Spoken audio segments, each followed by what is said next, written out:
Hello, Bring the Girls.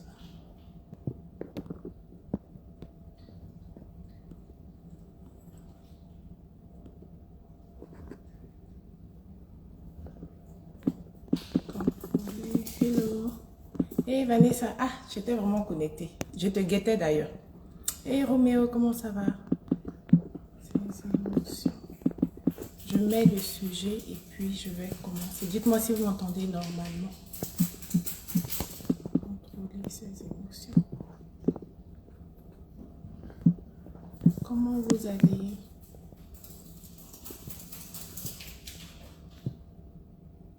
Hey Vanessa, tu m'entends? Vous m'entendez normalement? Hey Roméo, ça fait plaisir de vous voir. Roméo, aujourd'hui là, ah, je suis bien tombée. Apparemment, le mercredi, c'est un bon jour. On va considérer ça. Ok, je vais envoyer le live à certaines personnes qui ont demandé à être appelées. Et puis, je vous reviens.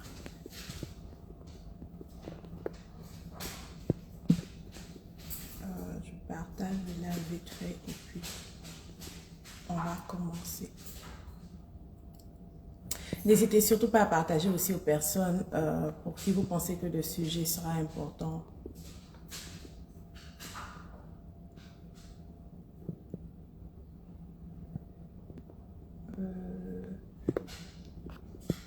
J'envoie un...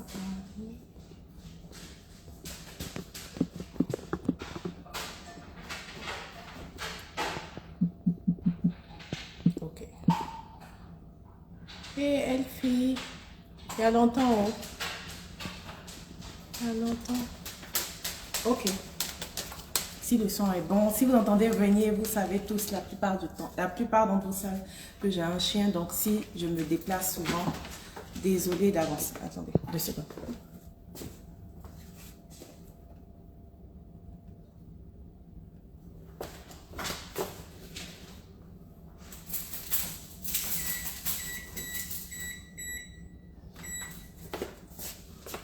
Donc, je suis partie mettre le timer parce qu'on aura exactement 45 minutes, 30 à 45 minutes pour lequel on va échanger sur ce sujet. Bien sûr, j'ai ma propre expérience à partager et je vais partager également la raison pour laquelle j'ai choisi ce sujet-là.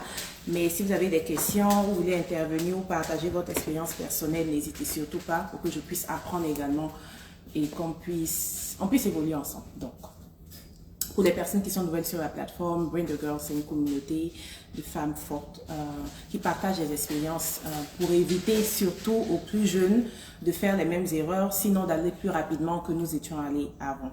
Donc, si vous êtes nouveau sur la plateforme, bienvenue, merci d'être là. Elle se conduit en français et en anglais. Récemment, malheureusement, j'ai été très occupée personnellement, donc je n'ai pas eu beaucoup de temps pour pouvoir faire les vidéos postées. J'espère pouvoir me rattraper. Mais sinon, on conduit les lives les vendredis en général. Mais si vous êtes intéressé à participer à un live et que vous manquez souvent les vendredis, n'hésitez surtout pas à nous dire. Comme aujourd'hui, on le fait mercredi. Dieu merci, l'invité d'honneur même est là. Donc, on ne va pas tarder. On va rentrer dans le vif du sujet. Contrôler ses émotions. Déjà, rapidement, contrôler, on le sait, je suis nue sur la page. Et oh, tu es nue sur la page, ok. Bonne arrivée alors, bonne arrivée. Contrôler ses émotions. Déjà, quand on parle de contrôle, vous savez, j'aime toujours définir d'abord les termes qui font partie du thème avant qu'on rentre dans le vif du sujet. Parce que si on comprend ce dont on discute, c'est plus facile d'en discuter. Donc, contrôler, en général, fait référence au fait de pouvoir avoir la capacité de maîtriser une situation, avoir la capacité d'être au-dessus de cette situation, de pouvoir la naviguer et prendre des décisions dont on est ferme et dont on a la conviction d'être bonne. Donc, lorsqu'on contrôle un élément, une personne ou une situation, on a cette capacité de pouvoir, de puissance au-dessus de cette situation. Les émotions, pour moi, c'est tout ce qui, à vrai dire, représente un ressenti, en fait, pour nous. Vous pouvez me donner votre définition à vous-même. J'aimerais bien entendre. Mais comme j'ai dit, je vais expliquer selon ma personnalité, selon mon expérience. Et je vais simplement entendre de vous également. Parce que si c'était pour aller sur Google, vous n'aurez pas besoin de cela. Donc, pour moi, l'émotion, c'est tout ce qu'on vit, en fait, tout ce qui se ressent au sein de nous-mêmes et qui a des répercussions sur nos actions. D'accord? Donc, pourquoi contrôler ses émotions pour une femme? Pourquoi je trouve que c'est vraiment important? Surtout pour les jeunes filles qui vont nous suivre et qui suivent cette plateforme. Beaucoup de décisions qu'on prend sont liées à nos émotions. En général, la plupart des personnes diront, surtout les femmes, les hommes par rapport aux femmes, qu'on soit beaucoup émotifs, qu'on soit émotionnel, on n'est pas vraiment rationnel et tout. Ils ont pour une partie raison, c'est lié biologiquement à nos hormones bien sûr, mais une femme doit être fière en fait d'avoir cette capacité émotionnelle parce qu'on a ce sixième sens qui est pour la plupart plus développé dans notre genre que dans le genre masculin. C'est pas toujours le cas, mais en général, la femme a ce sixième sens-là qui lui permet de prendre des décisions. Ce sont ses émotions en fait. Donc, l'objectif de ce live, c'est de pouvoir utiliser les émotions, mais à bon escient. Et plutôt que de l'utiliser contre nous en fait. Parce que tant qu'on a la maîtrise de nos émotions, on pourra prendre des décisions valides dans un certain temps sans pouvoir rester dans le superficiel, comme on dit. Donc, je me rappelle que beaucoup plus jeune, j'avais tendance à être beaucoup très réactive, genre du tac au tac. Une situation se présente, je ne suis pas contente, il me faut réagir en même temps. Réagir pas nécessairement par les actions, mais souvent par l'inaction. Donc, beaucoup d'opportunités se sont présentées pour lesquelles je n'ai pas pu véritablement saisir en fait, ni comprendre l'opportunité et elles ont dû se répéter pour que je puisse comprendre la leçon. Donc, l'objectif aujourd'hui, c'est de pouvoir donner des éléments de réponse qui permettront aux plus jeunes de pouvoir mieux analyser les situations, sinon mieux comprendre les situations et pouvoir prendre les décisions. Jusque-là, tout va bien. Pour les personnes qui sont là, si vous pouvez me dire si je vais trop vite, si je vais trop lentement, je vais me rassurer qu'on ait le bon coup avant qu'on commence. Parce que là, c'était juste la base en fait du live. Donc Vanessa, je sais que tu es là activement. Donc tu me dis si c'est bon pour toi avant qu'on continue. Je veux que ce soit plus un échange qu'une vidéo en tant que telle. Garçon high-tech, on dit quoi? Oh? Bonne arrivée. Ça fait 2 jours. Ça fait 3 jours. Donc, pour les personnes qui ont suivi au départ, dites-moi, faites-moi un thumbs up, dites-moi quelque chose que je sache que je puisse passer au développement de notre live. Ok, c'est bon pour toi. Ok, d'accord. Donc, déjà, avant de passer, avant que je vous définisse, avant qu'on discute de comment contrôler ses émotions, on va partir étape par étape. Et c'est très important de noter ces étapes-là parce que il ne s'agit pas juste de contrôler l'émotion, il s'agit de parcourir en fait le cheminement qui arrive à l'action qui est suscitée par cette émotion-là.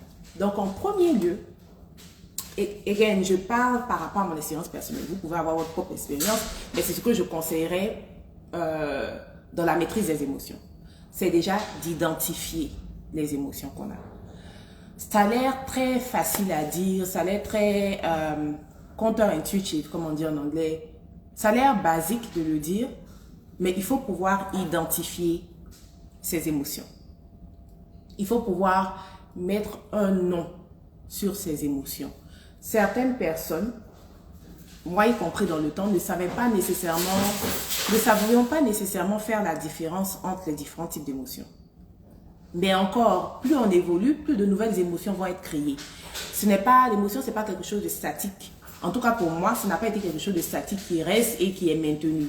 Certaines émotions que je n'avais jamais reçues avant ou reflétées avant, ou je n'avais pas véritablement eu à générer, ont été générées par rapport à certaines situations que je n'avais pas rencontrées plus tôt. Donc, pourquoi je dis il faut savoir nommer et identifier ses émotions, c'est parce que à la fin du compte, il est plus facile de contrôler quelque chose qu'on connaît. D'accord? Donc, je vais donner un petit exercice et Vanessa, comme tu es là, on va le faire ensemble.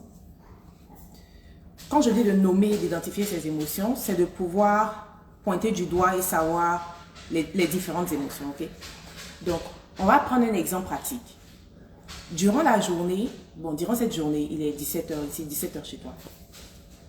On va partir avec le fait qu'on va définir toutes les émotions qu'on a expérimentées depuis le lever du jour jusqu'au moment où tu as vu ce live. Donc, je te parle directement. Quand les autres vont venir, ils vont pouvoir prendre en compte. Je te parle directement pour faire ça. Donc, ce qu'on va faire, nous deux, c'est de passer depuis ton réveil, en fait, jusqu'à ce moment précis, toutes les émotions que tu as eu à traverser, disons. Même si c'est une seule émotion, peux-tu me nommer, en fait, les émotions que tu as eu à traverser depuis ton réveil jusqu'à maintenant? Je vais faire pareil. Donc, je vais dire que je me suis réveillée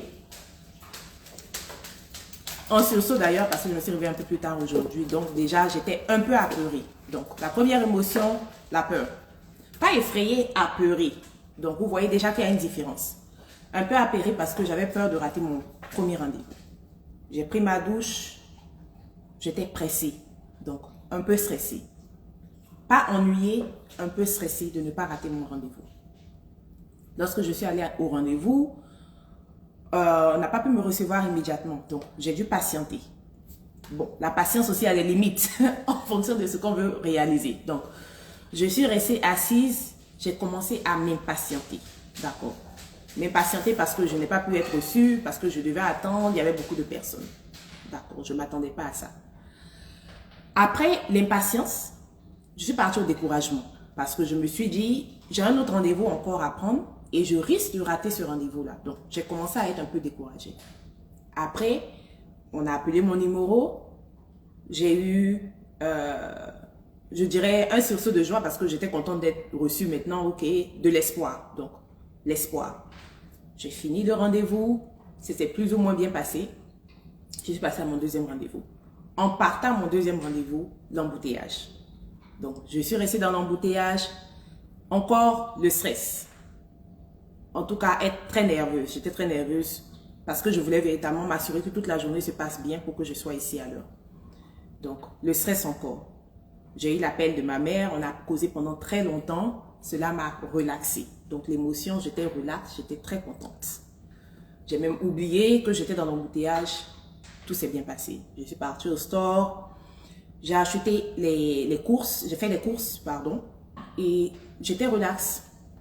J'en relâche, il n'y avait pas d'émotion véritablement, je ne sais pas si c'est le manque d'émotion ou quoi, mais j'avais pas d'émotion, j'étais juste en train de checker mes affaires, je rentre chez moi, d'accord? Donc, rien de particulier. Marie-Josée, hello.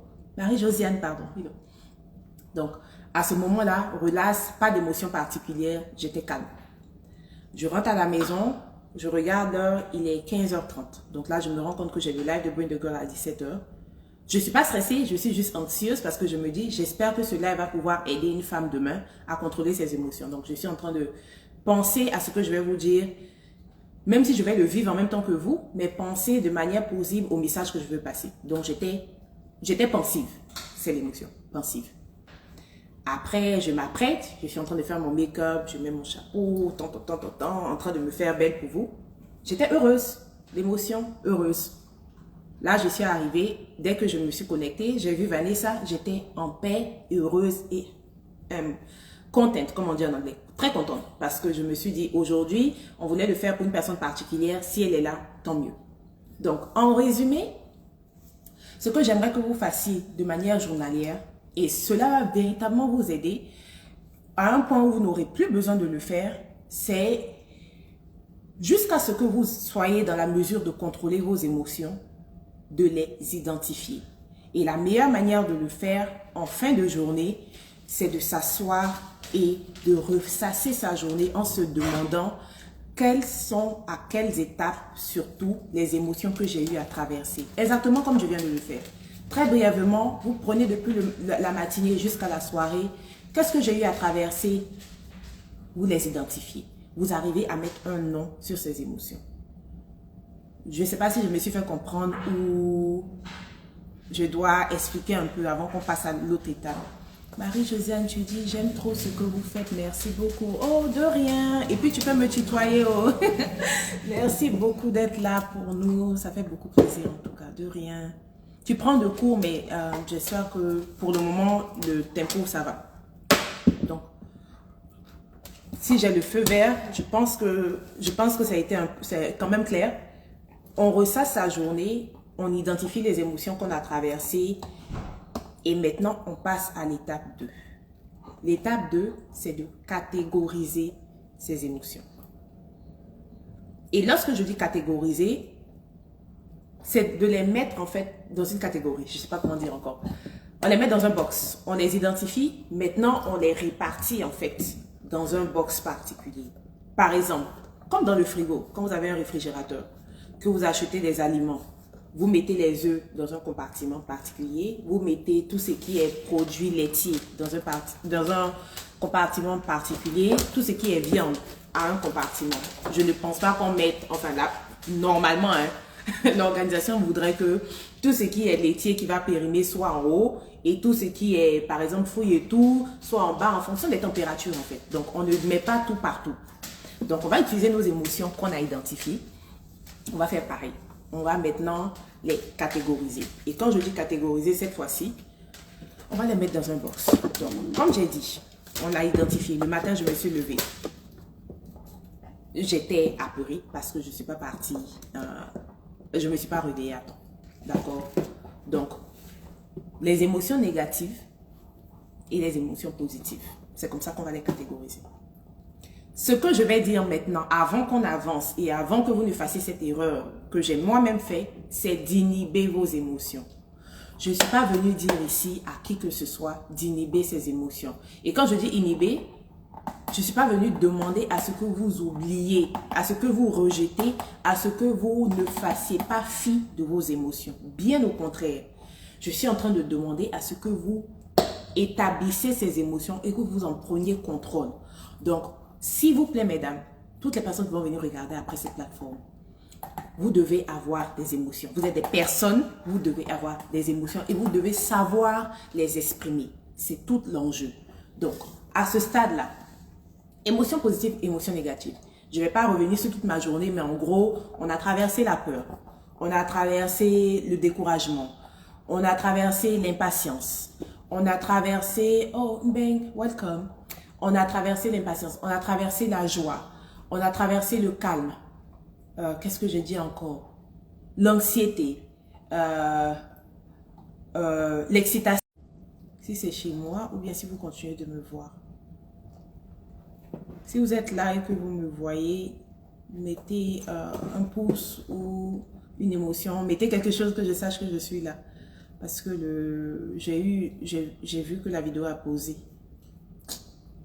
Donc, je ne sais pas.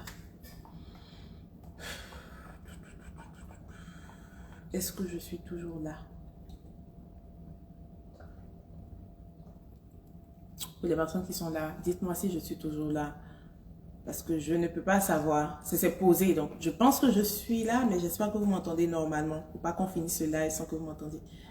Donc, si vous pouvez mettre un commentaire, quoi que ce soit, je saurai. Donc, je disais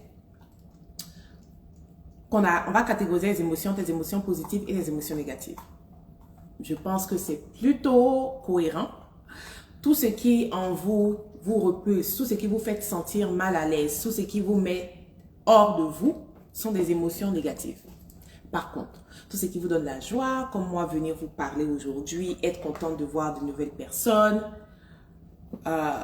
sont des émotions positives. D'accord. Donc, tout ce qui vous apporte du stress négatif, tout ce qui vous encourage, positif. Une fois que vous avez catégorisé vos émotions, vous allez devoir maintenant passer à la troisième étape. Donc, on a identifié, on a catégorisé. On va maintenant les expliquer. Pourquoi expliquer ces émotions? Pour éviter de les régénérer à chaque fois sans savoir pourquoi. Par exemple, raison typique, j'ai un chien. Avant, j'en avais pas. D'accord? Chaque fois que je vois un chien, je n'avais pas particulièrement peur, mais je n'étais pas particulièrement attirée par les chiens. D'accord? Donc, j'associais ce sentiment de doute à la vue d'un chien. Maintenant que j'en ai un, bon, j'en vois d'autres, je suis plutôt joyeuse parce qu'il va jouer avec les autres chiens. Donc, je veux vous dire que dans toutes les situations que vous traversez, il est important d'expliquer ces émotions parce que cela nous permet de nous connaître mieux et de contrôler c'est qu'on va arriver à la quatrième et dernière partie à faire par certaines étapes. Donc, non seulement il faut identifier et catégoriser ses émotions, mais il faut pouvoir les expliquer. Je donne un exemple par rapport à ma journée encore. Lorsque je me suis réveillée en retard, que j'étais dans l'embouteillage, j'étais anxieuse et un peu impatiente. Quand j'attendais qu'on me prenne, pareil. Cela est associé au temps, à la notion de temps. Parce que si je m'étais réveillée à l'heure et que j'étais arrivée à l'heure et qu'on m'avait pris à l'heure, je n'aurais sûrement pas eu aucune émotion au fait de m'asseoir et d'attendre un peu. Donc, on va associer l'émotion à la situation, de sorte à ce que même dans des mois qui arrivent, des jours qui arrivent, des années qui arrivent, chaque fois que nous aurons cette émotion, nous saurons que, ok, dans ce cas précis, j'ai tendance à être anxieuse. Chaque fois que je vais me réveiller un peu plus tard, j'ai tendance à être nerveuse. Chaque fois que je vais parler à un de mes parents, j'ai tendance à être heureuse. Chaque fois que je vais être ne pas être en connexion avec ma famille, je vais être frustrée et un peu triste.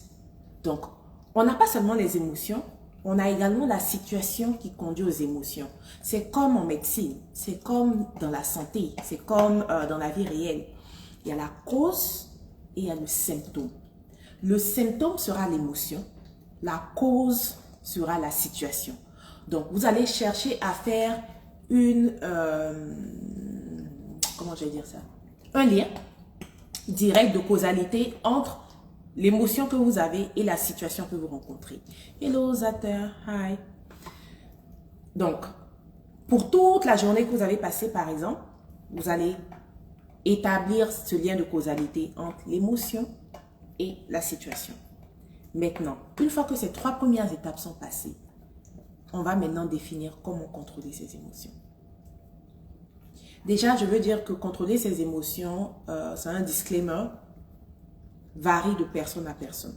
Donc, vous allez devoir faire votre propre expérience. Je vais vous partager ce qui a marché pour moi. Ce qui marche actuellement pour moi peut ne pas marcher pour Vanessa, ça peut ne pas marcher pour Marie-Emmanuela, ça peut ne pas marcher pour Marie-Josiane, Roméo, mais en général, ça marche.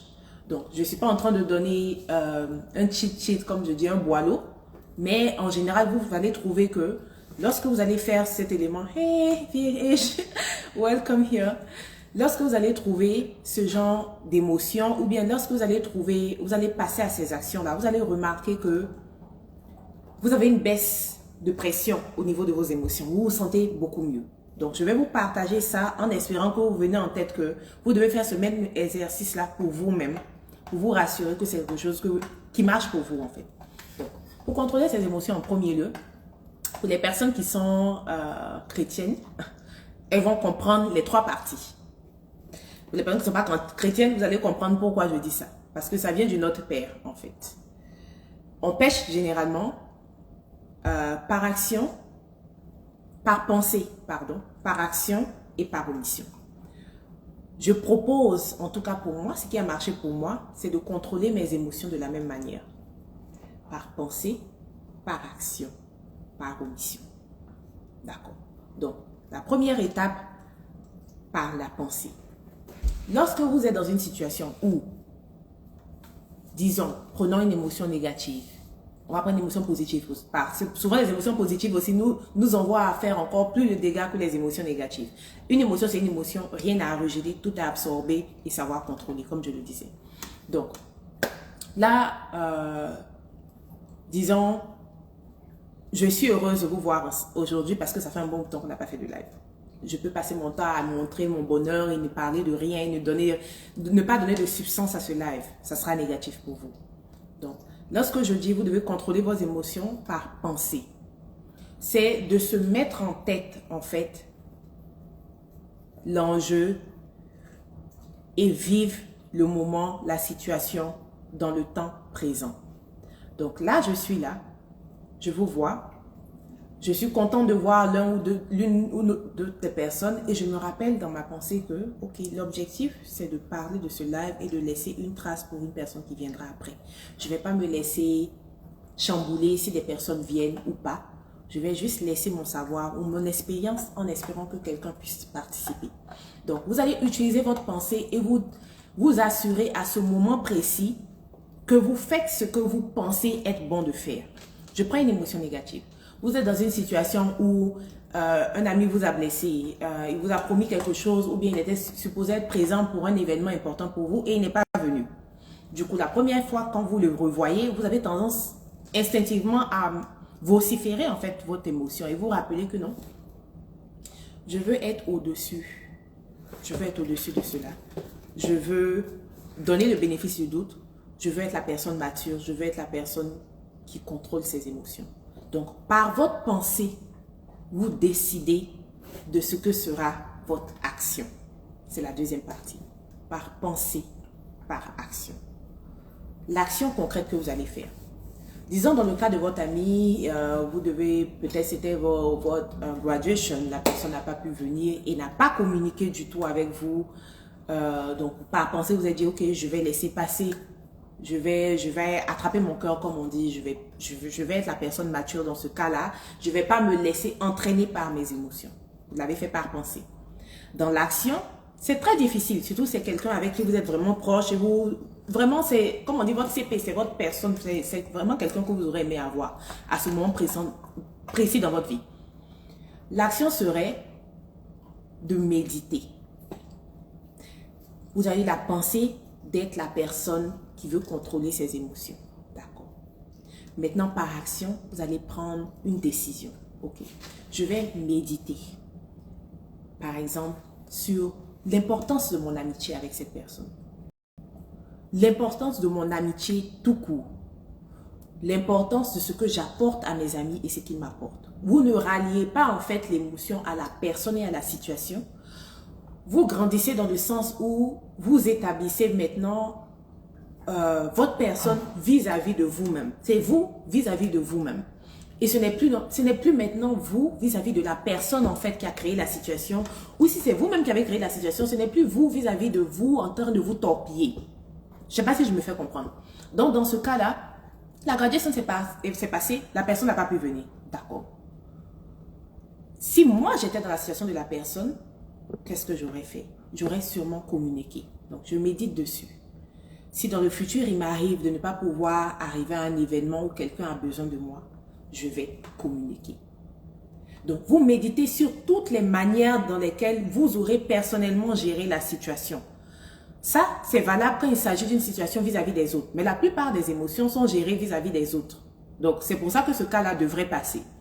Donc, vous allez vous dire, ok, j'ai pas pu venir, j'allais communiquer à temps, c'est pas possible. Quand la graduation est finie, j'allais au moins appeler pour m'excuser. Donc, en fait, vous utilisez la situation qui est censée vous trigger, comme on dit en anglais, qui est censée vous mettre hors de vous. Et vous utilisez cela comme une expérience personnelle qui va vous embellir, qui va vous faire grandir vous-même. Disons, vous avez promis aussi à quelqu'un, je dis n'importe quoi, une dette. Vous avez pris une dette avec un de vos amis, vous n'avez pas pu rembourser et maintenant vous êtes dans la situation où vous êtes en train de vous cacher, vous ne pouvez pas véritablement parler à la personne ou bien, ce n'est pas forcément de l'argent, mais vous avez fait une promesse et vous n'avez pas pu tenir. L'émotion, normalement, c'est le guilt, comme on dit en anglais. Je ne sais pas comment on dit guilt. Vanessa, comment on dit guilt? On se sent mal, on se sent coupable. Voilà, la culpabilité. Donc, dans ce cas précis, désolé. Dans ce cas précis, vous vous dites, ok, je suis dans une situation où c'est moi, en fait, qui suis le coupable, la personne est la victime. Mais je ne vais pas laisser mon émotion prendre le dessus sur ma personne. Je vais m'assurer que je sois une meilleure personne demain. Ok, culpabilité, tu as confirmé. Okay. Je vais m'assurer que je sois une meilleure personne demain. Donc, puisque j'ai cette pensée d'être meilleure, je vais passer à l'action. Mais entre la pensée et l'action, il faut véritablement donner du temps. Il faut que ce soit quelque chose qui soit genuine.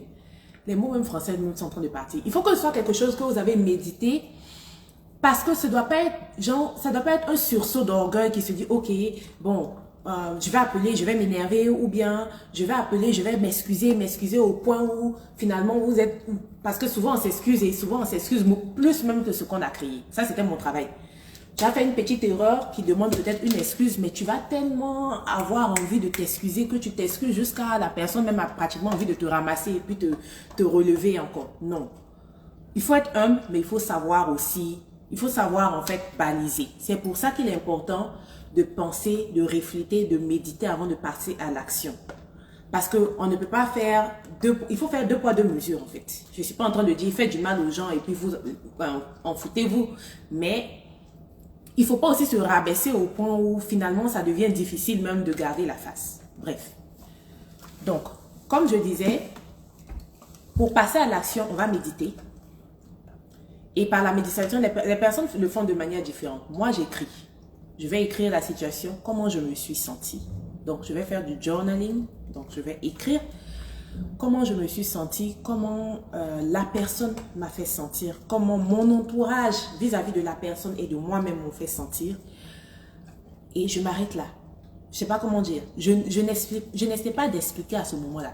Je me dis juste que, voilà, j'étais dans cette situation, par exemple par rapport à ma mère ou mon père, voilà ce qui est revenu, voilà comment ils m'ont vu. Parce que je suis l'aînée par exemple, donc j'ai beaucoup de poids sur les épaules. Voilà comment je me suis sentie. Voilà comment je me suis sentie. Donc, en fait, je mets toute la pensée par écrit. C'est la manière de passer de la pensée à l'action. J'écris toute ma pensée par écrit. Enfin, je documente toute ma pensée par écrit.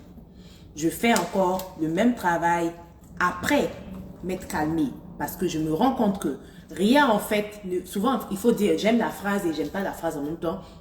Battre le fer quand il est chaud. Il y a certaines situations où il ne faut pas battre le fer du tout. Vraiment. Il ne faut pas battre le fer du tout. Et je vais donner un exemple très précis et très vrai en fait de ce que j'ai vécu.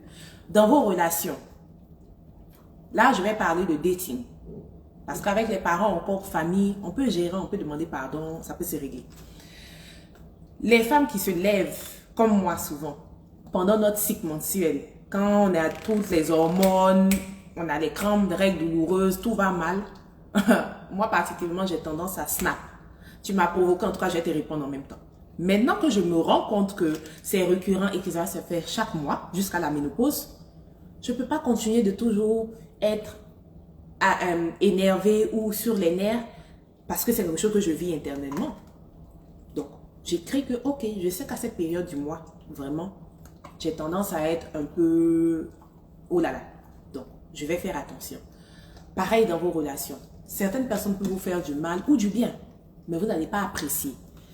Il faut toujours mettre de la distance entre ses émotions et ses actions. Et c'est pour ça qu'on a toute cette méditation, on laisse le temps passer, on laisse les émotions at least se taire. Comment arriver à laisser taire les émotions maintenant? Si vous êtes dans une situation où vous êtes énervé, ce qui est le plus souvent le cas quand on s'emporte. Bon, souvent les gens s'emportent quand ils sont contents aussi. Quand ils prennent de l'alcool ou des substituants, bien je sais pas, substitutes. Anyway. So, quand vous êtes énervé, vous allez vous demander quel est l'enjeu final. Si je suis dans une relation, par exemple, avec une personne, vous regardez le pour et le contre de vos actions. Parce qu'il y a certaines paroles, on ne peut plus rattraper. Et une fois qu'elles sont parties, elles sont parties. Donc, il est préférable, en fait, de mettre toute son anxiété, son énervement, sa colère par écrit dans son journal personnel que de tempérer, vociférer vis-à-vis d'une personne. Donc, je vous recommanderais, c'est ce que j'ai réussi à faire. Quand je suis énervée, si vous avez un confident, une personne confidente, je ne parle pas de meilleur ami, je parle d'une personne plus âgée que vous qui peut vous donner des ressources, qui est plus mature. Passez à faire de meilleurs amis, après le meilleur ami à sa meilleure amie, les formations passent, on se retrouve encore plus coupable. Passez vers cette personne mature. Ah, voilà comment je me suis sentie à ce moment précis. Est-ce que c'est une bonne réaction? Est-ce que c'est moi qui en fais trop? Est-ce que? Donc, vous repérez en fait dans votre entourage quelqu'un qui peut avoir, comme on dit en anglais, somebody you can cry on the shoulder, somebody that you trust. Donc, vous prenez quelqu'un que vous avez de confiance. Si c'est votre ami, ça s'appelle votre ami. Si c'est quelqu'un qui est plus âgé que vous, ça s'appelle quelqu'un qui est plus âgé que vous. Et vous demandez en fait, voilà la situation que je vis avec tel ou tel. Vraiment, cette relation ou cette situation-là m'embête. Qu'est-ce que tu me conseillerais? Vous prenez conseil. Si vous n'avez pas réussi à prendre conseil, vous écrivez toutes vos émotions. S'il n'y a personne autour de vous qui peut vous entendre ou vous écouter, vous écrivez toutes vos émotions. Donc, vous laissez passer 2-3 jours en fonction de la situation. même si il avérait que la personne soit dans votre visage, comme on dit tous les jours, vous prenez de la distance, ce n'est pas être hypocrite, vous laissez le temps au temps de processer ces émotions-là, de procéder ces émotions-là. Continuez d'écrire comment vous vous sentez après le premier jour, après le deuxième jour. Après 72 heures, vous allez vous rendre compte que l'émotion en elle-même s'est tarie. L'énervement a diminué, vous êtes beaucoup plus calme. Aussi, une autre tactique. Rappelez-vous que vous n'êtes pas payé lorsque vous avez vos émotions négatives et que vous essayez d'être trigger, les personnes vous énervent. Donc, ce que vous allez faire, chaque fois qu'une personne va vous énerver, ou chaque fois que vous allez autoriser à une personne à vous énerver, vous allez mettre de l'argent de côté. Ça peut être n'importe quoi. Ça peut être une pièce de 100 francs, ça peut être 500 francs, ça peut être 1000 francs. Chaque fois que vous êtes énervé, vous prenez la pièce, votre tirelire, vous mettez de l'argent de côté. Vous vous payez en fait pour pouvoir vous être contrôlé. Moi, ça marche pour moi. Vous donnez de l'argent chaque fois que vous êtes énervé. Chaque fois que vous arrivez à vous contrôler, vous pouvez retirer de l'argent et l'utiliser comme vous voulez, de manière symbolique. Donc, je répète, chaque fois que vous êtes énervé et que vous pensez que vous allez être triggered, les personnes vous énervez, vous sauvegardez de l'argent dans une tirelire. Chaque fois que vous arrivez à vous contrôler, à contrôler vos émotions, vous retirez l'argent, quel que soit le montant, vous vous gratifiez. Moi, ça m'a aidé parce que j'aime choper. Comme j'ai dit, chacune va pouvoir trouver dans ces exemples-là comment réussir. Mais chaque fois que j'ai économisé quand j'étais énervée, au lieu de partir m'emporter et crier sur l'enfant des gens, ou bien manquer de respect à quelqu'un, je me suis fait des sous. Chaque fois que j'ai réussi à contrôler mes émotions, je me suis offert quelque chose. Donc, l'idée est de pouvoir gratifier, en fait, vous gratifier vous-même le fait d'être au-dessus de vos émotions. Chaque fois que j'ai des fleurs, par exemple, souvent vous voyez que j'ai des fleurs, je me suis acheté ces fleurs-là parce que je me suis rendu compte que dans cette situation, il y a 5 ans, j'allais m'énerver, j'allais claquer la porte, j'allais insulter. Maintenant, je sais comment m'asseoir, je souris. Je prends l'argent que j'ai économisé quand je n'étais pas bien portante et que j'ai à l'achat ton people là, quand j'étais bien énervée là, l'argent que j'ai économisé là, j'utilise le même argent là pour me gratifier. Du coup, ça devient un cercle vicieux et je suis toujours obligée de me contrôler parce que je vais économiser l'argent pour pouvoir partir bouffer après, si ça make sense. Donc moi, c'est un conseil et c'est une manière d'avoir économisé l'argent que j'ai pu pratiquer.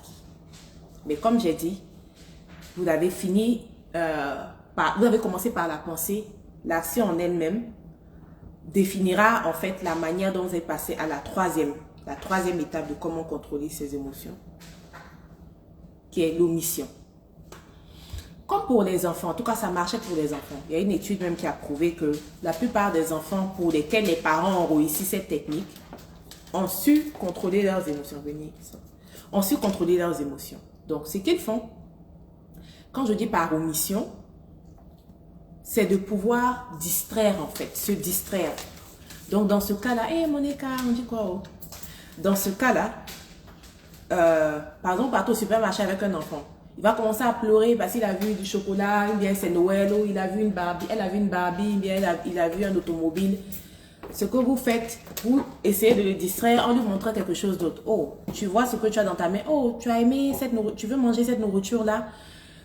Tu veux essayer au moins le vélo. Donc, ce que l'enfant voulait initialement, parce que vous avez distrait l'enfant, en fait, son idée va vers une autre approche, un autre objet, une autre situation. Pareil pour nous. Vous êtes dans une situation où vous êtes vraiment énervé. Au lieu de rester dans la situation et puis, comme on dit en Annie, vous allez mlemler dessus jusqu'à, ça veut dire ruminer dessus, vous décidez en fait que, ok, actuellement, je suis énervé, mais par exemple, dans mon cas, si j'étais énervé avant de venir au live, je suis énervé, mais je vais déposer mon énervement là, parce qu'il y a des femmes qui vont venir me regarder, qui doivent avoir ce live là pour utiliser demain. Donc, vous vous focalisez sur l'instant présent et l'objectif que vous avez de manière présente. Donc, c'est ponctuel, c'est réel. Bien sûr, ça ne sera pas permanent, mais ça vous permet de sortir de cette émotion-là de manière temporelle et d'être productif. Parce que ce que l'émotion négative surtout nous fait faire, c'est de s'asseoir là, à se plaindre de sa vie, s'énerver par rapport aux personnes, critiquer et après regretter. Donc, lorsque vous sentez que vous êtes dans une situation où vous Vous allez sortir de vos gonds. Vous prenez, si c'est un livre, ou bien si c'est une activité, si vous avez des enfants, vous partez les promener. Si vous avez à faire le ménage, vous vous rappelez que, ok, je n'ai pas nettoyé ma douche, ça fait 2 moments. Vous n'omettez pas ni n'inhibez, comme j'ai dit beaucoup plus tôt, mais vous changez en fait votre vision et vous la mettez sur un autre angle. Comme quand vous conduisez dans une voiture, vous regardez à gauche. Si vous voyez qu'il y a l'embouteillage, vous regardez les autres carrefours qui sont encore ouverts. Donc, au lieu de vous fixer sur le fait que, ok, oh, il y a l'embouteillage, je vais être en retard, on m'attend, mon boss. Vous êtes productif parce que maintenant, vous regardez, ok, comment je vais partir? Si je dois partir au plateau, au lieu de passer par cette voie où il y a plein d'embouteillages, je vais passer par cette voie. Vous restez productif. Oh, Monica, belle assise. Ok, changer d'activité, oui. Changer d'activité, sortir du moment et décider en fait d'être productif à ce moment-là en trouvant une autre source pour en fait remplir vos pensées. Parce que comme je disais un peu plus tôt, quand tu as rattrapé, tu verras, tout commence par la pensée.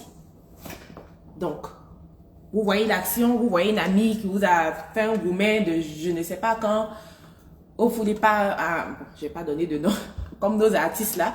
En tout cas, vous voyez la personne, donc vous êtes énervé immédiatement, vous dites, ok, bon, elle est là, qu'est-ce que je peux faire? Qu'est-ce que je devais faire? Mon to-do list. Vous regardez votre liste à faire, vous commencez à avancer. Le temps que vous reveniez, que vous rentrez à la maison, que vous faites l'exercice que j'ai donné un peu plus tôt, l'émotion un peu diminuée, vous l'associez à la situation, vous apprenez et vous évoluez. Donc, je pense très certainement, enfin, je l'espère, à moins que vous ayez des questions, que j'ai donné les grandes lignes par rapport à comment on peut contrôler ses émotions. Bien sûr, je ne veux pas répéter ce qui est déjà sur Internet parce que je parle par rapport à mon expérience, donc je ne vais pas venir répéter quelque chose que vous pouvez trouver sur Google comme contrôler ses émotions. Donc, ce live-là, comme je le disais, les lives que je fais ne sont pas quelque chose qui vient d'Internet, ça vient de l'expérience personnelle. Donc, vous allez peut-être me dire, oh, vous allez peut-être me donner d'autres astuces. C'est pour ça que j'aimerais avoir vos astuces justement parce que Internet dit ce qu'il dit et puis les personnes ont ce qu'elles disent aussi. Je veux qu'on parle en tant qu'humain de ce qu'on a vécu. Precious Vessel of the Lord, c'est canaliser les pensées, c'est ça même. Canaliser ses pensées. Parce que moi particulièrement, et je l'avais dit un peu plus tôt, j'avais pas tendance à exprimer même. D'ailleurs, même les émotions, même j'avais peur même de les identifier. J'avais peur de dire par exemple que je suis pas contente d'une personne. Parce qu'il fallait que je plaise à tout le monde. Comme tu te rappelles, dans un live, je disais. Donc, s'il y a une situation, je suis obligée d'absorber, d'avaler mes émotions parce que je me dis, non, il n'est pas possible que j'ai une émotion négative contre quelqu'un. Il faut, même si ça l'est, il ne faut pas que la personne sache. Mais lorsqu'on arrive à l'identifier, lorsqu'on arrive à identifier ces émotions, on arrive à trouver la cause et le symptôme de l'émotion et qu'on décide qu'on va contrôler, on prend maintenant la décision de rester au-dessus. Donc, même quand on est en public et qu'on est en privé, on se dit, ok, à ce moment précis, je ne veux pas en fait, je veux pas exprimer cette émotion. Si je dois l'exprimer, je l'exprimerai peut-être dans un futur proche, peut-être demain. Si tu m'as fait quelque chose, je vais attendre peut-être d'ici demain. J'aurai le temps de connaître en fait ce qui m'a fait mal, d'identifier et j'aurai beaucoup plus à t'apporter. Donc, comment dealer avec moi si je sais véritablement pourquoi tu m'as heurté. Mais quand quelqu'un te fait quelque chose du tic au tac, tu t'énerves, après tu te demandes, mais attends, pourquoi même j'étais aussi énervée pour une situation comme ça? Je vais terminer avec une règle. I think they call the 5 by 5 rules en anglais, la règle de 5. Si une situation ne sera pas importante pour vous, ni n'aura pas de poids dans 5 ans, ne transpirez pas, ne vous stressez pas pour ça plus de 5 minutes. C'est en anglais, donc je ne sais pas, je vais lui dire en anglais d'abord, mais like, if something is not going to matter to you in 5 years, don't sweat it for more than 5 minutes. Pour dire que il faut regarder the bigger picture, il faut regarder vos objectifs à long terme. Il faut regarder tous les éléments qui contribuent à vos objectifs à long terme. L'élément le plus important, c'est votre sanité. C'est votre, on dit sanity en anglais. Oh my God. Le mot le plus important, comment je vais dire ça? L'élément le plus important, c'est que vous gardez votre tête haute, que votre morale soit haute. que vous puissiez arriver à ces objectifs, il faut que vous-même, vous soyez moralement OK. Donc, s'il y a une situation qui se produit, maintenant au moment où je vous parle, qui vous énerve au plus haut point, rappelez-vous de vos objectifs que vous êtes mis en tête. Est-ce que cette situation-là, dans 5 ans, va m'affecter au point où j'ai besoin de passer plus de 5 minutes à m'énerver ou à sortir de moi-même? Vous avez la réponse. J'espère que ce live-là vous aura aidé. Je ne vais pas faire long pour pouvoir voir si vous pouvez partager avec moi aussi comment vous arrivez à contrôler vos émotions. Si je pense à beaucoup plus d'informations ou bien j'expérimente encore plus de cette vie, comment j'arrive à canaliser mes émotions, je les partagerai avec vous bien sûr. Mais pour le moment, je dirais la règle d'or, restez focalisé, restez concentré. Prenez la décision d'identifier vos émotions, de les catégoriser, de les expliquer et de les gouverner. Si vous arrivez à le faire, beaucoup de décisions dans votre vie n'auront même pas à être prises parce que vous allez être à un certain niveau de compréhension, un certain niveau de décision, un certain niveau de maturité, que tout le reste là, ça va glisser sur vous comme de l'eau qui glisse sur un canard. En tout cas, c'est ce que j'espère pour chacune des personnes qui va regarder ce live. C'est ce que j'espère pour toi, ma Brain de Girls. Et on se verra vendredi prochain pour un autre thème. Si tu as des suggestions à le faire, n'hésite surtout pas. Mais merci pour toutes les personnes qui ont pu venir aujourd'hui. On reste en contact et que Dieu vous garde. Bisous.